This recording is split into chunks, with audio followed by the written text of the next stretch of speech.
Bom, esse é o nosso assunto hoje, glória somente a Deus. E aí nós vamos aqui iniciar a nossa mensagem, relembrando aquilo que aconteceu no período da Reforma Protestante. Em 1517, este professor e monge agostiniano Martinho Lutero, depois de compreender a natureza da salvação através da epístola de Romanos, e indignado com tantas corrupções religiosas dentro da igreja, não só corrupções religiosas, mas também corrupções políticas, o envolvimento da igreja de uma forma inadequada com os governos da época. A igreja estava muito corrompida na sua base religiosa e também na sua relação política dentro da sociedade. Então, Martinho Lutero, vendo todas aquelas corrupções, cheio de indignação, resolveu denunciar e enfrentar os dogmas papais. Você imagina, muitos antes dele, como o caso de John Huss, que enfrentaram a autoridade papal, que questionaram a doutrina da igreja, foram perseguidos, foram mortos. E ele aqui resolveu, dentro da história, sabendo do histórico dos seus antecedentes, dos seus antecessores, ele resolveu fazer a mesma coisa, só que agora de uma maneira ainda mais ousada. Então, o que ele fez? Ele redigiu 95 teses teológicas, ele afixou essas teses na porta do castelo de Wittenberg, na Alemanha, e, ao fazer isto, ele não tinha a intenção de dividir a igreja, ele tinha a intenção de apresentar as suas teses, é uma maneira que ele fez para ser ouvido, de apresentar essas teses, como que desafiando os teólogos da época a responderem biblicamente cada uma. Se a igreja estava andando de forma correta do ponto de vista bíblico, então, Martinho Lutero então, chama a atenção dos teólogos da época para que respondessem cada uma daquelas indagações que ele estava fazendo. Então, a sua ousadia foi tão grande, que despertou muitos que naquele contexto já estavam descontentes. Várias outras autoridades dentro da Igreja Católica, fiéis. Então, isso causou um movimento de protestos que a igreja não conseguiu mais controlar. Então, bastava um, para poder se apresentar como mártir para os outros aproveitarem a onda e entrarem neste mesmo movimento. Isso causou aquilo que nós chamamos na história de reforma protestante.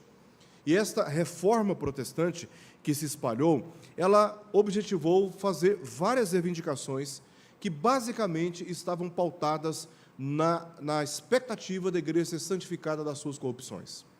Tanto Martinho Lutero como aqueles que seguiram o seu protesto, sua manifestação de indignação contra as corrupções dentro da igreja, todos eles tiveram esta expectativa de que da igreja fossem retirados todos os objetos, todas as práticas e todos os ensinamentos que não eram e não podiam ser sustentados de uma maneira clara nas Sagradas Escrituras.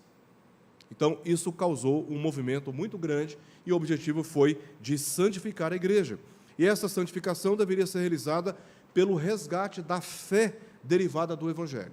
Então, é como se ele estivesse dizendo com seus protestos, nós perdemos a noção daquilo que é básico, nós perdemos a noção daquilo que é genuíno, nós perdemos a noção daquilo que é puro, e nós precisamos resgatar, no meio de tantas tradições, no meio de tantas corrupções, nós precisamos resgatar a fé bíblica, a fé que deriva da pureza do Evangelho.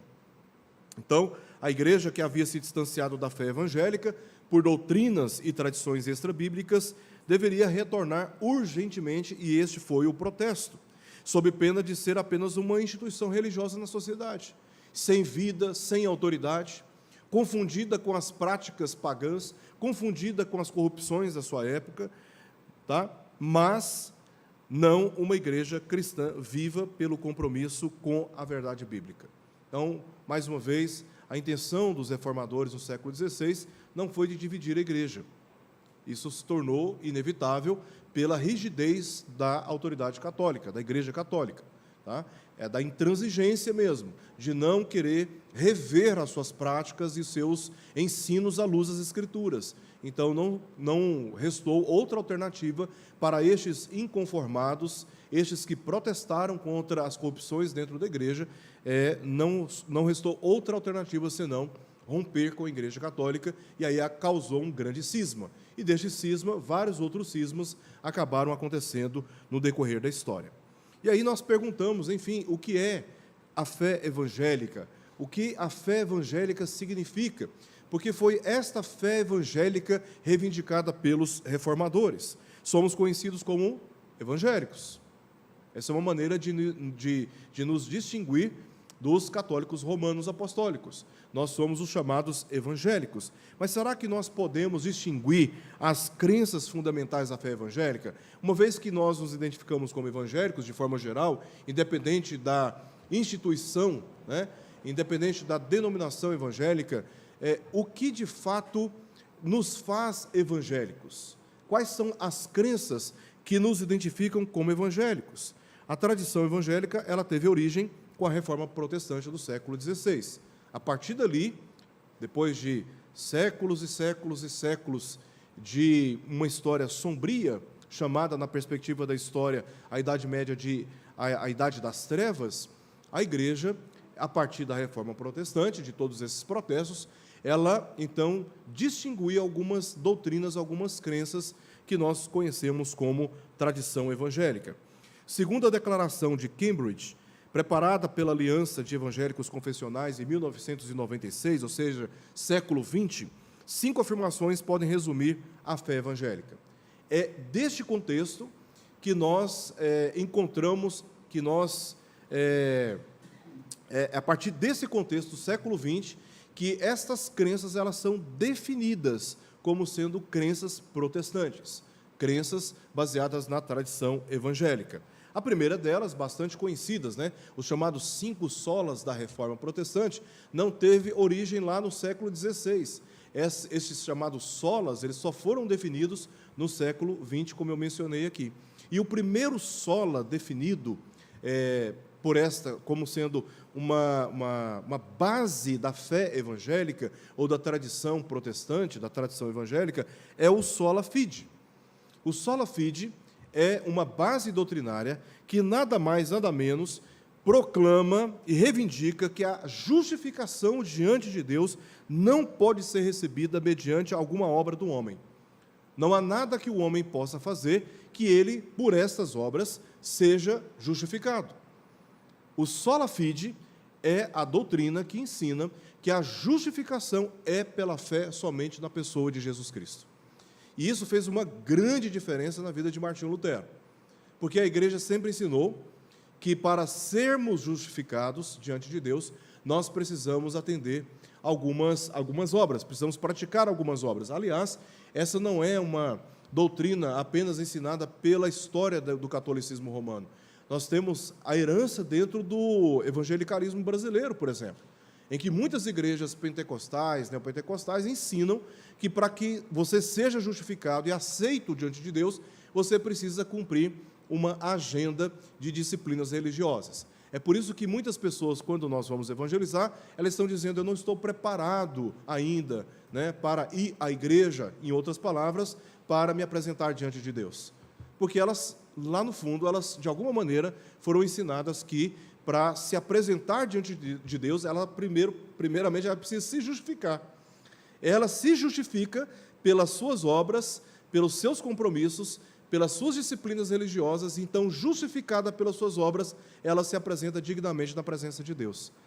A Reforma Protestante, ela nos ensina, ela nos lega, ela nos dá como herança a definição bíblica de que a nossa justificação diante de Deus é somente pela confiança na pessoa bendita de Jesus Cristo, como aquele que veio ao mundo, morreu por nós e está à destra de Deus, de onde haverá de voltar para julgar vivos e mortos. É a nossa confiança nele como nosso substituto, aquele que veio cumprir plenamente a justiça de Deus em nosso lugar, quando estávamos incapacitados pela nossa condição espiritual.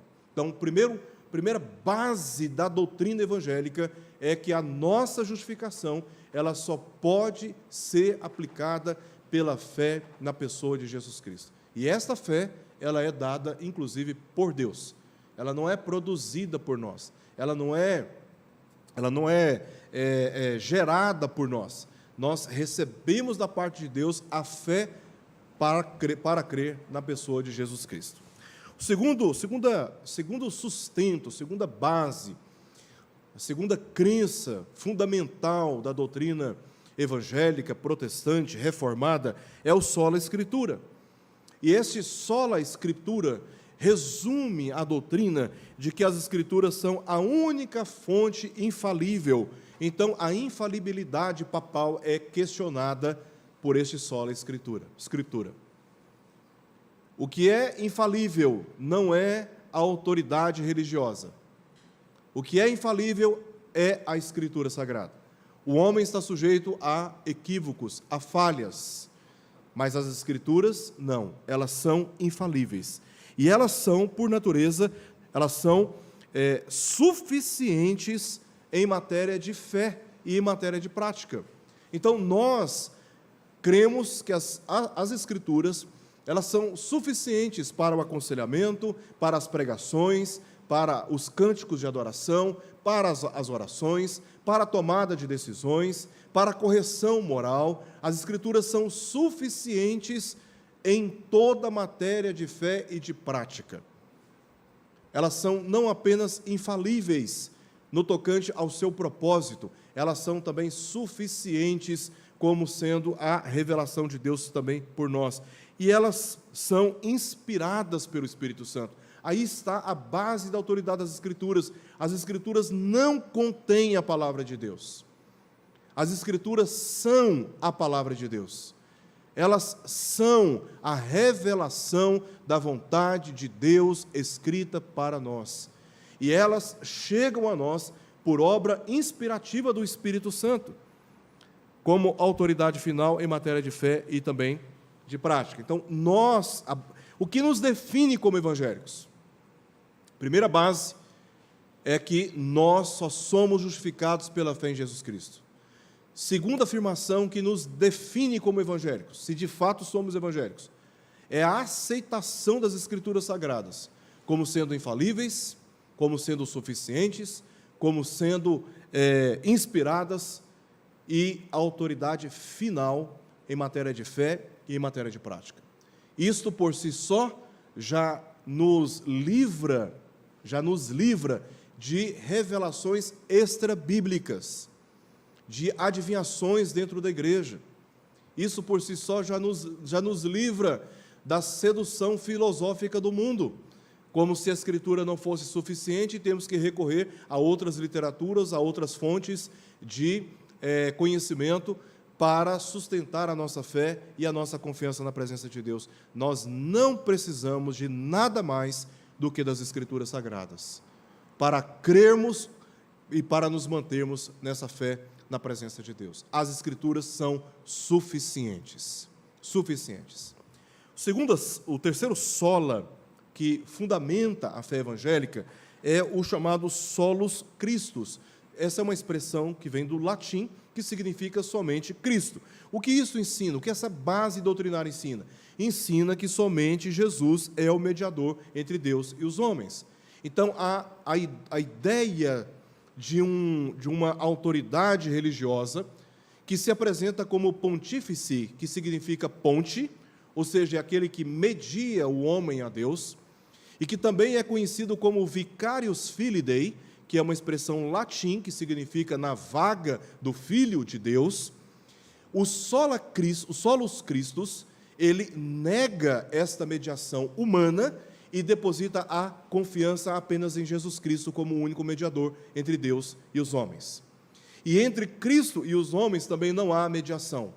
Então, a mariologia, que ensina que ela faz uma intercessão dos crentes e das petições dos piedosos diante do seu Filho, também ela é negada por essa doutrina em que reconhece que somente Jesus Cristo é o nosso mediador. O véu no templo foi rasgado de cima a baixo. Agora, o povo de Deus não seria mais intercedido pelos sacerdotes e pelo sumo sacerdote uma vez ao ano na presença de Deus.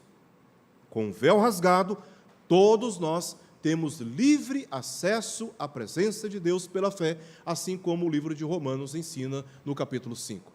Então, nós temos livre acesso à presença de Deus, não por nós, mas por aquele que é o caminho a Deus, é a verdadeira ponte, é a porta que é Jesus Cristo.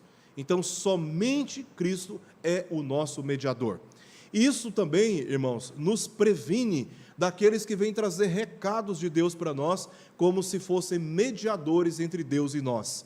Nós refutamos qualquer pessoa que se apresente a nós como mediadores, como aqueles que estão trazendo o recado de Deus, porque se queremos ouvir a voz de Deus, nós temos as Sagradas Escrituras, que é a revelação da sua voz, da sua vontade para nós. Tá? Então, nós temos livre acesso a Deus pela fé, e temos a revelação da sua vontade para nós, de uma maneira incontestável, segura, que são as Escrituras Sagradas. Então, nós não precisamos mais de mediadores, nós não precisamos mais de mandar recado para Deus através de nenhum homem ou mulher, e não precisamos mais receber recado de ninguém, como se estivessem vindo da parte de Deus. Nós, crendo e tendo Jesus como nosso único mediador, nós podemos colocar os nossos joelhos no chão e falarmos com Deus Altíssimo, sabendo que Ele ouve a nossa voz pela mediação do seu Filho Jesus Cristo. Então, essa é uma verdade fundamental para a fé evangélica. Outra e quarta base da fé evangélica, que de fato nos distingue como evangélicos, é o sola gratia. Em outras palavras, somente a graça. E essa doutrina, ela ensina que a salvação, ela é resultado da graça de Deus somente. É um presente. Um morto, ele não pode responder ao chamado de Deus, por ele mesmo. Um morto, você vai num culto fúnebre, tem um cadáver no caixão. Você pode falar, você pode apelar, você pode chamar, mas ele não vai responder a você. E se responder, você corre. Corre, mas corre mesmo. Mas voltando aqui, para a seriedade do assunto. Então, você chega diante de um cadáver, você faz perguntas, você exorta, você chama, tá? E ele não vai responder você. Ele não pode responder. Por que ele não pode responder? Porque ele está morto fisicamente. A Bíblia diz que estávamos mortos em nossos delitos e pecados. Espiritualmente falando, nós estávamos mortos. Nós éramos vivos fisicamente, estávamos vivos fisicamente, mas espiritualmente incapacitados de responder a Deus. Então, Deus, soberanamente, pelo mérito da sua graça, Ele, então, arquitetou a obra da salvação. O seu Filho unigênito, Jesus Cristo, veio ao mundo e executou este plano. E o Espírito Santo é aquele que nos regenera, ele muda a nossa condição espiritual, de mortos para vivos.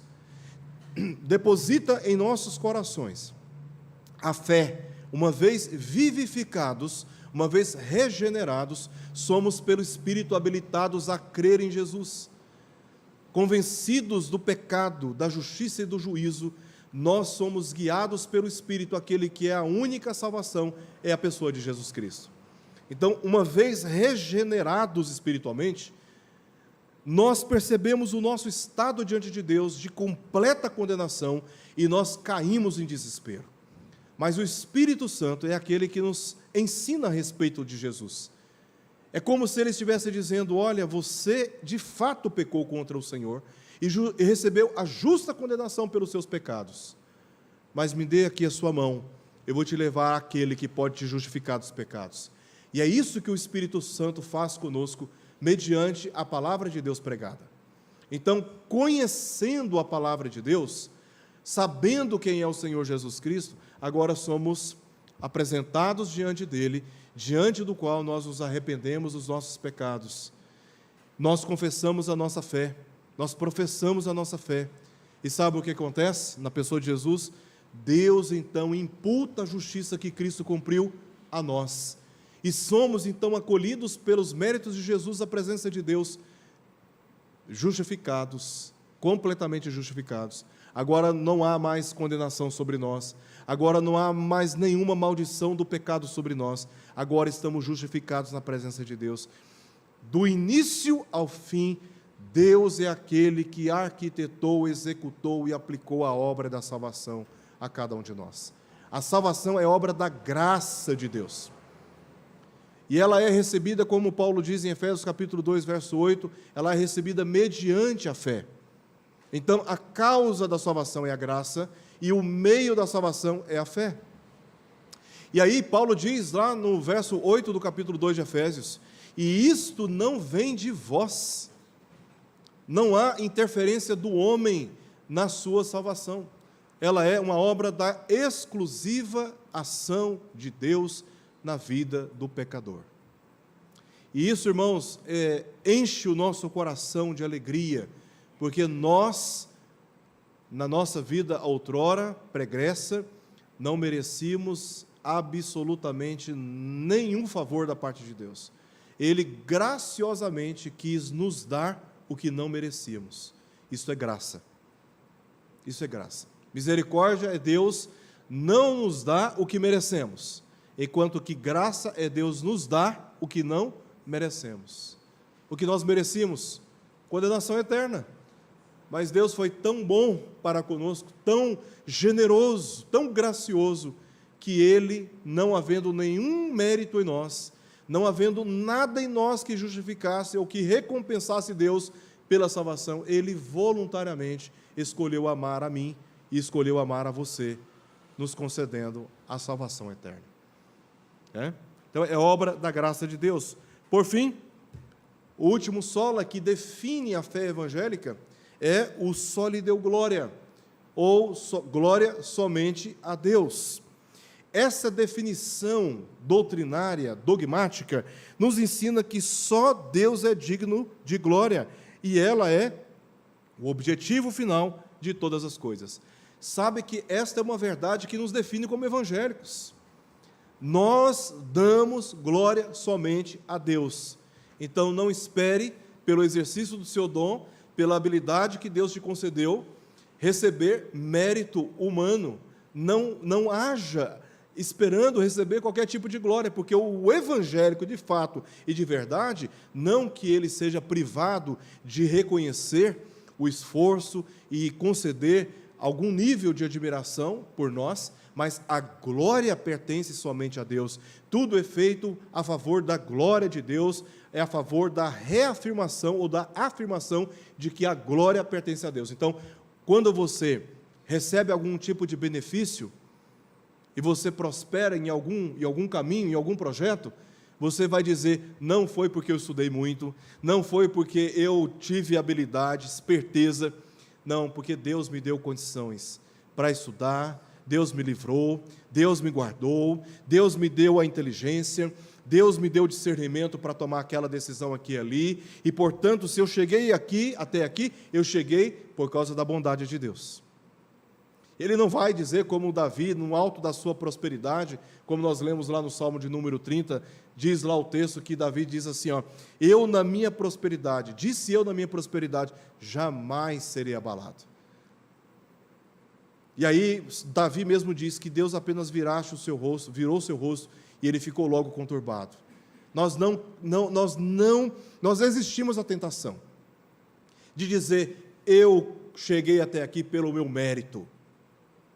Basta um mosquitinho te picar para você descobrir que você não tem força e capacidade de governar a sua própria vida. Basta Deus virar um pouquinho o seu rosto e você vai perceber que você não é nada. Não é nada. É Deus quem nos sustenta. É Deus quem tem nos guardado.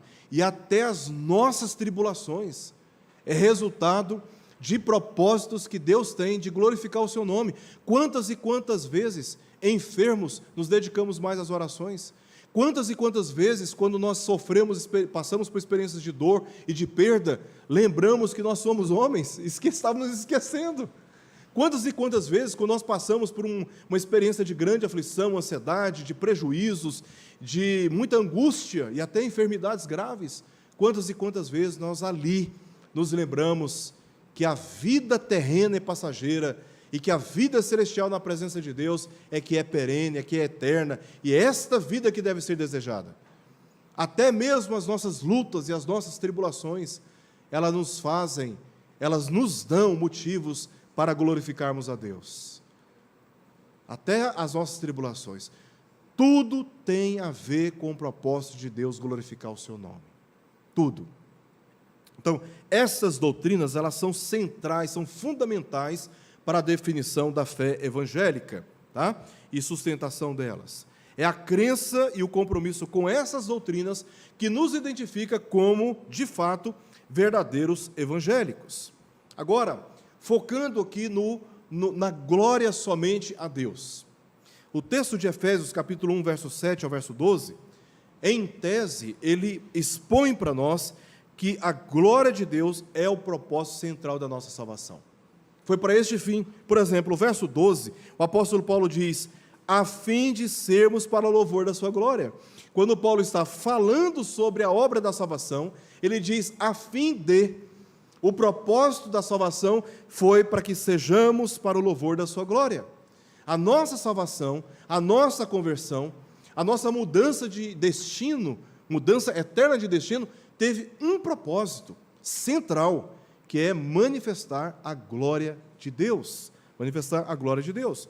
O propósito da salvação não é melhorar a vida das pessoas, muito embora, irmãos, na nossa salvação, na nossa conversão, na nossa regeneração, sejamos imediatamente abençoados, beneficiados por uma nova condição moral.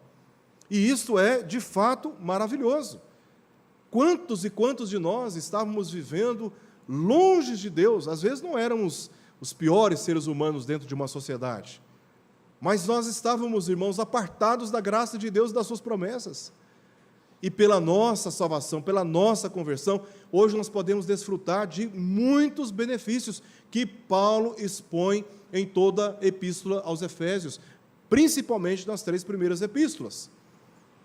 Capítulo 1, ele já começa a falar, a partir do verso 3 ou 4, que Deus nos tem abençoado com toda sorte de bênçãos espirituais nas regiões celestes em Cristo Jesus.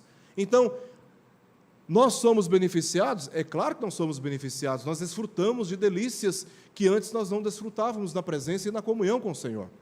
Mas nós precisamos nos atentar para o propósito central da nossa salvação, que é a manifestação da glória de Deus. Entender isto é importantíssimo, porque Deus, ele não é um meio para obtermos um interesse, ainda que esse interesse seja genuíno. Meus irmãos, Deus, ele não é apenas um meio, ele é o princípio, o meio e o fim. Ele é a causa, ele é o caminho, e ele é a origem, ele é o caminho e ele é o destino. O homem sem Deus, ele está completamente perdido, e o seu fim será de destruição. Mas o homem, na presença de Deus, ele tem a sua história completamente transformada para a glória do Senhor. O breve catecismo de Westminster diz, como resposta à primeira pergunta, diz que o fim principal do homem é glorificar a Deus e desfrutá-lo para sempre. E esse é o propósito central da minha vida.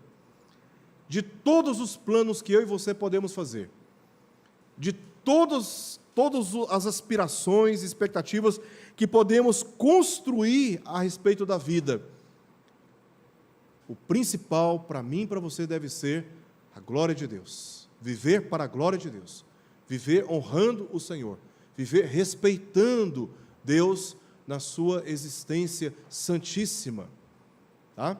Olha, por exemplo, o que Paulo fala a respeito disso no livro de Romanos, capítulo 11, verso 36. Porque dele, e por meio dele, e para Ele são todas as coisas. A Ele, pois, a glória eternamente. Amém. Ou seja, assim seja. Que assim seja. Em outras palavras, ponto final. Não há mais nada a acrescentar aqui. Tá? Olha o que ele diz, irmãos. Quando ele usa essa palavra dele, ele está se referindo a Deus como fonte da salvação. Quando ele usa a palavra por, ele está se referindo a Deus como aquele que é o mantenedor da salvação. Ele é a fonte, mas é por meio dele que a salvação ela é sustentada, mantida, executada. E ele também, Deus, é o fim da salvação, porque ele diz para ele. É claro aqui na síntese que Paulo faz de toda a doutrina da justificação. Nos 11 capítulos, os primeiros 11 capítulos, que o fim de todo o plano da salvação e a sua execução é a glória de Deus. Por isso ele termina dizendo, a ele, pois, a glória eternamente. Amém. Deus é, portanto, o único digno de ser glorificado eternamente pelos decretos, execução e a consumação da nossa salvação. Antes que houvera mundo, Deus, no seu ser triuno, ele arquitetou a salvação. E ele é aquele que executa a salvação por meio do seu Filho, e é aquele que nos garante a consumação da nossa salvação nos tempos eternos. A ele, diz Paulo, pois a glória eternamente. Então não há mérito nenhum em nós, não há mérito em nenhuma das nossas obras, nem mesmo nas nossas boas intenções. Todo o mérito da nossa salvação pertence ao Senhor e, portanto, a Ele seja a glória eternamente. Amém. A Confissão de Fé de Westminster, no segundo capítulo, no parágrafo 2º, diz: Deus tem em si mesmo e de si mesmo toda a vida, glória, bondade e bem-aventurança. Por quê? Porque Ele é a fonte de todo bem. Ele é todo suficiente em si e para si. Ele não precisava de nenhuma das suas criaturas. Ele continuaria sendo Deus como Ele continua sendo Deus. Porque Deus, Ele é suficiente em si e para si. Pois não precisa das suas criaturas que trouxe à existência, não deriva delas glória nenhuma, mas somente manifesta a sua glória nelas, por elas, para elas e sobre elas. O que a Confissão de Fé de Westminster está declarando é que nós não detemos a glória que pertence a Deus. Nós não damos glória a Deus como fontes desta glória. Nós damos glória a Deus no sentido de apenas refletir a glória que é dele. E nós glorificamos a Deus quando nós obedecemos a Deus. Nós glorificamos a Deus quando nós andamos nos seus caminhos. Então, a glória de Deus reflete em nós. Do contrário, a glória de Deus não reflete em nós. Lembra daquilo que o salmista fala, acho que é o Salmo 67? Faça Deus resplandecer sobre nós o rosto. Essa é a ideia. Nós não somos fonte de uma glória que pertence a Deus, como se Deus estivesse desprovido de glória, e Ele está então apelando para que as suas criaturas lhe devolvam a glória, ou lhe deem a glória. Não, irmãos, a glória é toda de Deus, e Ele apenas manifesta, como diz a própria Confissão de Fé de Westminster, Ele apenas manifesta a sua glória nelas, por elas, para elas e sobre elas. A glória é dele, Ele é a fonte de toda a glória. Deus, assim, entrelaçou sua glória em todas as suas obras. Por exemplo, na criação, Ele cria, e ao criar, Ele reflete na criação a sua glória. Diz o texto que Deus viu, Ele viu a sua glória na criação. É por isso que Ele disse que era muito bom, depois de ter criado todas as coisas. Também, ainda na criação, ou agora da criação, os céus proclamam a glória de Deus. Em que sentido? Refletindo essa glória. A partir do momento que Deus cria todas as coisas, a ordem, a estética, as cores, as funções, a criatividade, o poder manifestado na existência dos seres criados, animados ou inanimados, apenas refletem essas virtudes que estão presentes exclusivamente em Deus. Então, a existência dos céus, a existência do firmamento da terra, apenas reflete a glória que é de Deus. Por isso, os céus proclamam. Eu sempre lembro do Salmo 98, quando diz lá que as águas, né, batem palmas para Deus. Em que sentido que batem palmas para Deus? É o movimento das águas batendo contra os rochedos. Esse é o movimento de palmas da criação ao seu Criador. Palmas da natureza, da criação ao seu Criador. Mas a glória de Deus, ela é também manifesta pela criação, porque diz lá em Romanos 1:20, os atributos invisíveis de Deus, assim o seu eterno poder, como também a sua própria divindade, claramente se reconhecem desde o princípio do mundo, sendo percebidos por meio das coisas que foram criadas, ou seja, por meio das coisas criadas. Deus, ele entrelaçou a sua glória em todas as suas obras. Sendo assim, ele revela a sua glória. Nós temos um testemunho em Êxodo capítulo 14, verso 4, como ele endureceu o coração de Faraó, que perseguiu o seu povo até as margens até o Mar Vermelho, onde ali ele foi humilhado diante dos israelitas, e diz o texto, lá em Êxodo capítulo 14, que Deus assim conduziu a história para manifestar a sua glória. Talvez, se estivéssemos no meio dos israelitas, estaríamos perguntando: Senhor, por que nos tiraste do Egito para sermos perseguidos agora no deserto? Porque Moisés chega diante do Mar Vermelho, que é um grande impedimento para continuar a jornada rumo à terra prometida. De um lado, montanhas, de outro lado, montanhas, do outro lado, os exércitos egípcios atrás, e agora, Deus conduziu a história até aquele momento, para que o povo atravessasse a pé enxuto o Mar Vermelho e humilhasse a maior autoridade daquele tempo, que era Faraó e os seus exércitos, diante dos israelitas. E diz o texto que Deus permitiu e conduziu toda a história com uma finalidade: para glorificar o seu nome. Então Deus, ele revela a sua glória, mas Deus também, ele defende a sua glória. Diz o texto lá em Números capítulo 14, que o povo, tendo conhecimento de Deus, tendo visto a sua glória, negaram e seguiram outros deuses, em completa rebelião e desobediência aos seus mandamentos. Então, eles, tendo conhecimento da glória, tendo visto a glória de Deus, eles preferiram o caminho da desobediência. E Deus ali manifestou a sua ira contra o povo, porque Deus defende a sua glória. Também, nós temos o testemunho nas Escrituras de que Ele preserva a sua glória. Ele não dá, Ele não compartilha, Ele se irrita quando alguém tenta reivindicar glória que pertence somente a Ele. Ah, eu cheguei onde eu cheguei porque eu sou o cara, ou eu sou a mocinha. Isso irrita o Senhor, sabia? Porque Deus te conduziu em todos os seus dias, te sustentou, te livrou, só que agora, ao invés de dar glória a Deus, você está dando glória para você. É o que acontece com tantos artistas, realmente dotados de habilidades especiais, e que, ao invés de usarem os seus dotes, os seus dons, as suas habilidades, para glorificar a Deus, estão usando para a sua própria glória, para o seu próprio benefício.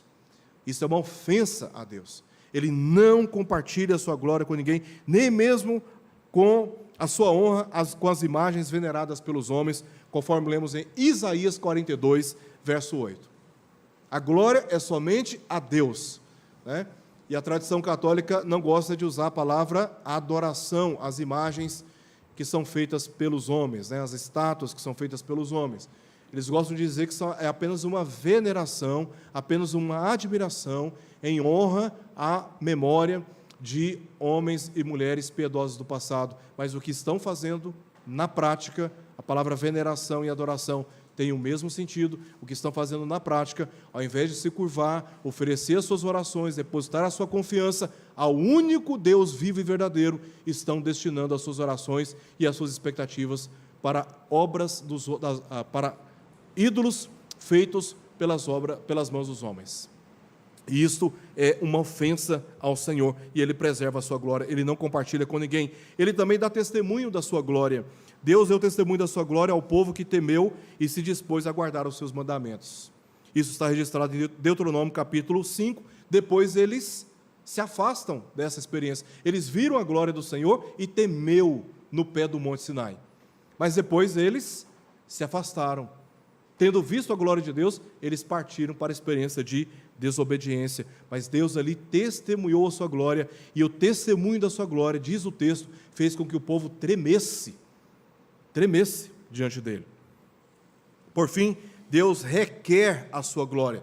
Deus, obviamente, Ele é o único verdadeiro, e, portanto, Ele é o único digno de receber todo louvor e toda glória. Ninguém semelhante ao Senhor, ninguém é semelhante ao Senhor, só Ele é digno de receber todo louvor e toda glória.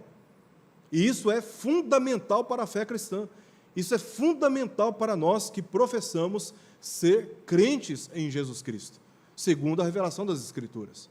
A glória deve ser dada somente ao Pai, ao Filho e ao Espírito Santo, ou seja, ao único Deus vivo e verdadeiro. John Piper, num dos seus sermões, ele define a glória de Deus como a manifestação da sua santidade. Eu gosto dessa definição. Eu acho essa definição muito pertinente, biblicamente falando. A santidade de Deus é a perfeição incomparável da sua natureza divina. A glória é a exibição dessa santidade. E isto nos leva a crer por que Deus defende a sua glória de forma tão ardentemente. É porque a glória de Deus, ela é a manifestação da sua santidade. Macular a santidade de Deus é uma ofensa gravíssima. Então, o Salmo 148, ele nos ensina algumas verdades muito preciosas. Este salmo integra um grupo de salmos do 146 até o 150, que começa e termina com o aleluia, halal, que é o verbo a elogiar, e Iavé, louvai Jeová. Aleluia significa louvai Jeová. Não diferente do propósito dos demais salmos, este Salmo 148, este grupo de salmos, eles se destacam pela sua ênfase. Eles começam aleluia, terminam com aleluia. E aí no meio você tem argumentações que justificam o motivo de louvar a Deus, como por exemplo, dos versos 1 ao verso 6, o salmista declara: o louvor ao Senhor deve ser dado a partir dos seres celestiais. Dos seres celestiais. Toda a criação celestial é convocada a louvar ao Senhor. Você pode abrir o Salmo 148 e conferir, né? E toda essa criação deve louvar o Senhor, e aí há o motivo presente ali, porque Ele mandou e foi criada, e nela estabeleceu uma ordem que não passará. Então, por que todos os seres criados no reino celestial devem adorar ao Senhor? Porque eles são criação de Deus, e eles devem a sua existência ao Criador, e esse é motivo suficiente para adorar. Mas o louvor, ele não se limita, e a adoração não se limita apenas ao reino celestial, porque o salmista, a partir do verso 7 até o verso 14, vai dizer que também os que se encontram na terra, e aí ele é apresentado, o Senhor, como o Senhor da terra. Ele é Senhor do céu, do mais alto céu, mas ele é também apresentado, aí já no verso 7, você pode ver como começa o verso 7, começa descrevendo Deus como o Senhor da terra. E por que os seres terrenos devem adorar a Deus? Os motivos estão claros. Toda a criação terrena é convocada a louvar ao Senhor, e toda essa criação deve louvá-lo. Por quê? Porque o seu nome é glorioso, e porque Ele tem prazer no louvor do seu povo, verso 14. Então, a idolatria é a negação de dar glória a Deus. Nós que somos da terra, o que é idolatria? É negar, adorar aquele que é o único digno de receber todo louvor e toda glória. Isso é idolatria.